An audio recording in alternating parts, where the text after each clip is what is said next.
Welcome to our channel. Today we how to authorize a Wells Fargo card in Wells Fargo Online. Detailed guide step by step clearly. Begin by opening your web browser and navigating to the Wells Fargo homepage.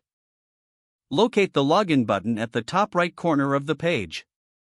Click on Login to access the Wells Fargo Online banking portal. Enter your Wells Fargo username and password in the designated fields. Click the Sign On button to proceed to your account. Once logged in, locate the menu on the left side of the screen.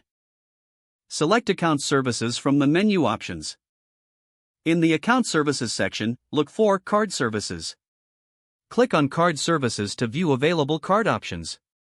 Choose Authorize a Card from the Card Services menu. You will be prompted to select the card you wish to authorize. Choose the specific card from the list that appears. Enter the required information to complete the authorization process. This may include details such as the card number and expiration date. Review the information you have entered for accuracy. Once confirmed, click on the Submit button to authorize your card. You will receive a confirmation message once the process is completed. If needed, log out of your Wells Fargo Online account for security purposes. If the page does not load, refresh the browser or try again in a private or incognito window. Make sure you are using the correct email address, then retype it carefully to avoid small typos. If your password is not accepted, use the reset option and create a new strong password you can remember.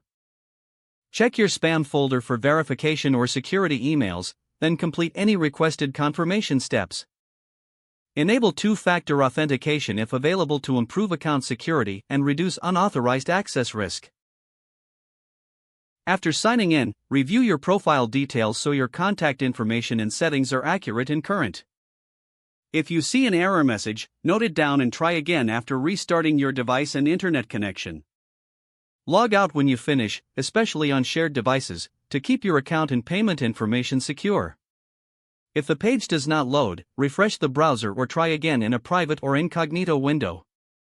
Make sure you are using the correct email address, then retype it carefully to avoid small typos. If your password is not accepted, use the reset option and create a new strong password you can remember.